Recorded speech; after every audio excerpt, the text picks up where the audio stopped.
Alam mo ba na may sakit na tahimik na umaatake sa mga kalalakihan, walang sintomas sa umpisa, pero kapag napabayan, maaaring maging sanhi ng kamatayan.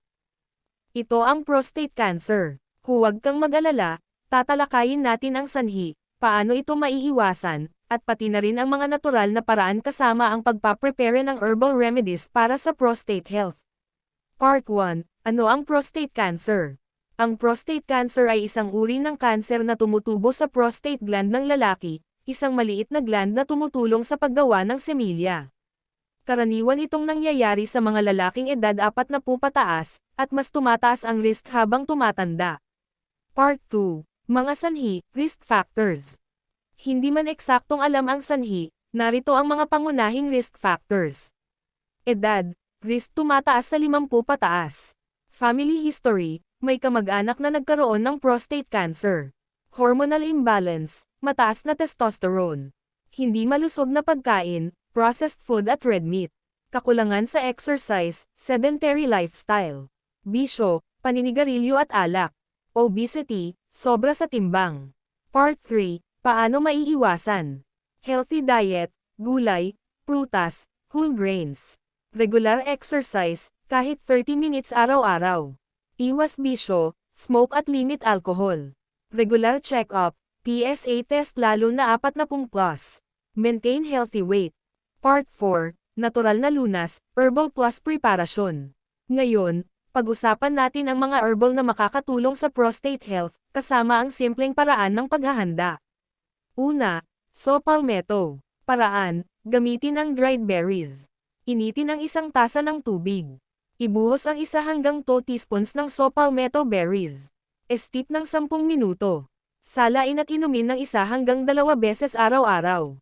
Pangalawa, malunggay, moringa leaves. Paraan, fresh o dried leaves. Hugasan ang 1 cup ng malunggay leaves. Pakuluan sa 2 cups ng tubig sa loob ng 5 hanggang 10 minuto. Salain at inumin. Maaari rin idagdag sa sabaw o smoothie. Pangatlo, luya, ginger.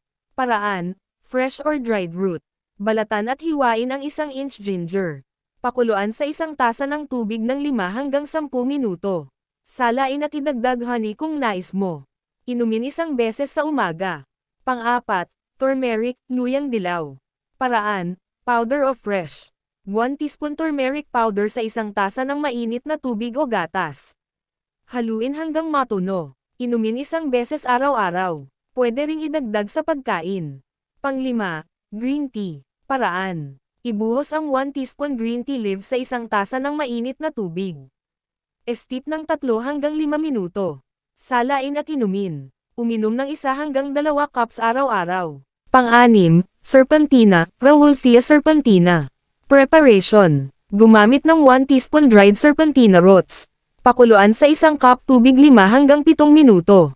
Salain at inumin. Limitahan sa 1 cup lamang araw-araw dahil malakas ang effect. Pang-7, bawang, garlic. Preparation. Durugan o hiwain ang 2 cloves ng garlic. Pakuluan sa 1 cup tubig 5 minuto o kaining hilaw sa umaga. Pwede rin idagdag sa pagkain.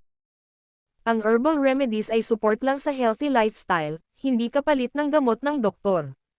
Huwag kalimutang magpa-check up regular. Ang kalusugan ay kayamanan, simulan ng tamang lifestyle at natural na paraan ngayon. I-like ang video, i-share sa kaibigan, at mag-subscribe para sa mas marami pang health tips. Stay healthy, at kita-kits sa next video.